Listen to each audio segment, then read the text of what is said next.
La ville de Galkayo, située à environ 720 km au nord de Mogadiscio, a été gravement touchée par les fortes pluies qui se sont abattues sur de nombreuses régions d'Afrique de l'Est.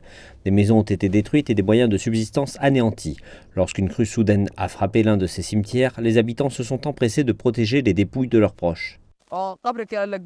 Beaucoup de cimetières ont été détruits, mais les corps ont été enlevés et enterrés dans d'autres cimetières. Il y a une semaine, nous avons enlevé le corps de mon défunt oncle, qui était un érudit religieux très populaire, et nous l'avons enterré dans un autre endroit. De même, comme vous pouvez le voir, des gens creusent des tombes pour enlever les corps de leurs proches et les emmener dans un autre cimetière. Les personnes vivant à proximité des cimetières ont aussi été contraintes de déménager. Cependant, alors qu'elles cherchent à minimiser l'impact sur leur propre vie, elles sont conscientes de leur responsabilité à l'égard de ceux qui ne peuvent pas déménager.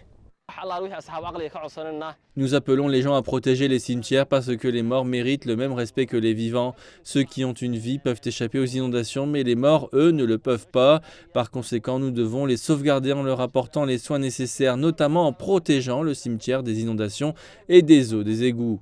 Cependant, leurs actions ne semblent pas très populaires auprès des chefs religieux locaux qui appellent les habitants à la plus grande prudence. Les gens devraient reconstruire les cimetières sans enlever les corps qui s'y trouvent. En islam, il est recommandé d'enterrer les corps avec de la terre et sans autres matériaux de construction supplémentaires, et c'est ainsi que les disciples du prophète l'ont fait. L'augmentation de la pluie dans la région est imputée au phénomène climatique El Niño qui s'est intensifié ces dernières semaines dans plusieurs États. Le Bureau de la coordination des affaires humanitaires des Nations Unies a déclaré qu'il était probable que les inondations s'aggravent avant que la situation ne s'améliore.